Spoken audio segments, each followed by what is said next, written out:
പ്രിയ സഹോദരങ്ങളെ, ഇന്ന് നാം തിരുക്കുടുംബ തിരുനാൾ ആഘോഷിക്കുന്നു. നസ്രത്തിലെ ഔസേപ്പും മറിയവും യേശുവും അടങ്ങുന്ന കുടുംബം ദൈവസ്നേഹത്തിലും അനുസരണത്തിലും ജീവിച്ചുകൊണ്ട് നമുക്ക് ഒരു മാതൃക നൽകുകയാണ്. സ്നേഹം, ത്യാഗം, ക്ഷമ, വിശ്വാസം എന്നിവയാണ് തിരുക്കുടുംബത്തെ ദൈവത്തിന് പ്രീതികരമാക്കിയത്.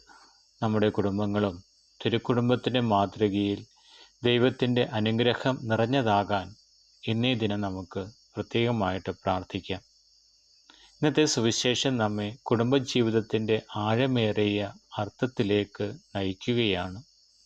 യേശു ബാലനായിരിക്കുമ്പോൾ മാതാപിതാക്കളെ അനുസരിക്കുകയും ദൈവത്തിൻ്റെ ഇഷ്ടം അന്വേഷിക്കുകയും ചെയ്യുന്നതായി നമുക്ക് കാണുവാനായിട്ട് സാധിക്കുന്നു. മറിയവും ഔസേപ്പും എല്ലായ്പ്പോഴും ദൈവത്തിൽ ആശ്രയിച്ചാണ് കുടുംബജീവിതം നയിച്ചത്. തിരുക്കുടുംബം നമ്മെ പഠിപ്പിക്കുന്നത് ഇതാണ്: കുടുംബത്തിൽ ദൈവത്തിന് ഒന്നാം സ്ഥാനം നൽകുകയും പരസ്പര സ്നേഹത്തോടെയും ബഹുമാനത്തോടെയും ജീവിക്കുക, ബുദ്ധിമുട്ടുകളിൽ പോലും വിശ്വാസം നഷ്ടപ്പെടുത്താതിരിക്കുകയും ചെയ്യുക എന്നതാണ്.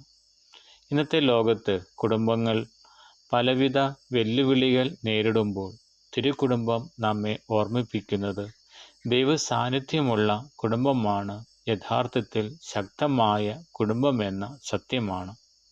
നമ്മുടെ വീടുകൾ പ്രാർത്ഥനയുടെയും സ്നേഹത്തിൻ്റെയും സമാധാനത്തിൻ്റെയും ഇടങ്ങളാകട്ടെ എന്ന് നമുക്കിന്ന് ദിനം പ്രാർത്ഥിക്കാം.